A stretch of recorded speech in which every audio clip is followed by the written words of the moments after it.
ṣe kọ́mọ kọ̀kọ̀ kò lè ṣe kọ́mọ kọ̀kọ̀ nígbà tí ò rí yan jẹ mọ́ kò lè ṣe kọ́mọ kọ̀kọ̀.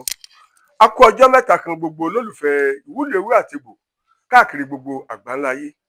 Tajudeen Ajani lórúkọ mi, bàbá ọdẹ yín náà ni o, láti orílẹ̀-èdè Nàìjíríà. Láì fi ọ̀pá pọ̀lọ̀pọ̀lọ̀ péjò lójúde ọ̀pọ̀lọ́, kí la fẹ́ gbé yẹ̀wò lónìí tí ó tún ṣe wá láǹfààní tá a bá ní ìgbàgbọ́ nínú ewé àtegbò. Torí Ọlọ́run ọba ló dá fún wa, tí ò bá ní wúlò fún wa, Ọlọ́run ò ní ṣe fún wa. Ọ̀pọ̀lọpọ̀ àwọn ẹ̀dá wọ́n máa ń ní ìjàmbá ọkọ̀ débi pé egbò tó bá mú wọn lápá tàbí lẹ́sẹ̀, eré ni àwàdà ni. Látàrí ìtọ̀ ṣúgà tí ń bẹ lára ẹlòmíì, egbò yóò ní jiná mọ́. Tàbí àfiṣe ni, torí ọwọ́ ọmọ aráyé lewé ti rọ, ọmọ èèyàn ní bẹ́ǹdì ìkà. Tó bá lálàá tó mọ̀ ọ́rọ́, ọmọ èèyàn ní bẹ́ǹbẹ̀ tó mọ̀. Ọ̀nà wo ni egbò tó bá mú ẹ̀dá lẹ́sẹ̀ tàbí mú lápá tàbí mú ní ìdí tí ó fi jiná? Báwo ni bàbá wa ṣe máa ń tọ́jú ẹ̀ láyé àtijọ́? Ọ̀nà kan rèé ní ọ̀nà tá a máa ń gbà tọ́jú egbò àdá àjìnà. Ẹ lọ wá ìgbẹ́ ewúrẹ́ tó jẹ́ ojúdá, tí ì ṣe pé bóyá wọ́n sọ pé ewúrẹ́ ni, ìwọ náà ti gbà pé ewúrẹ́ ni. Tẹ́ ẹ bá ti rí ìgbẹ́ ewúrẹ́ tó bá ṣeé ṣe tó bá yà lójú ẹ, kó wá bẹ̀rẹ̀ sí í sa kó gbẹ.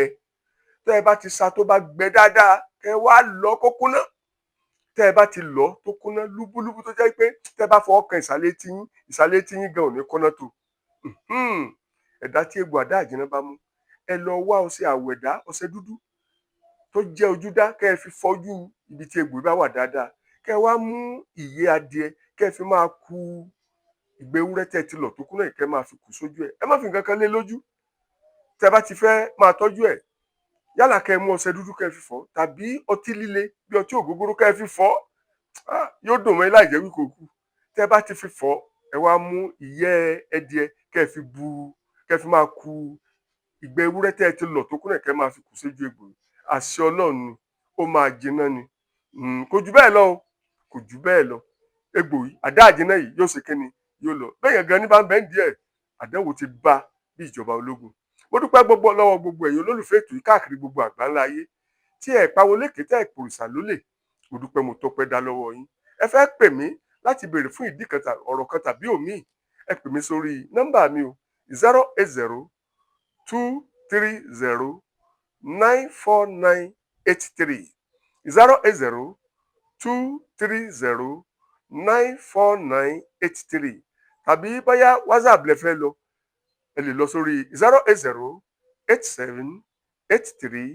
08087839788. WhatsApp nọ́mbà mi nìyẹn. Lẹ́ẹ̀kan sí 08087839788. Ìpàdé tó dọjọ́ mi ọjọ́ rẹ o. Yá bàbá mi á ní kò yẹ àìjúbà àfàràtì sínú kú. Báwí á kú, báwí ọ̀run là ń lọ. Lẹ́ẹ̀kan sí Tajudeen Ajani lórúkọ mi, bàbá ọdẹ yín náà ni. Ìpàdé tó dọjọ́ mi ọjọ́ rẹ.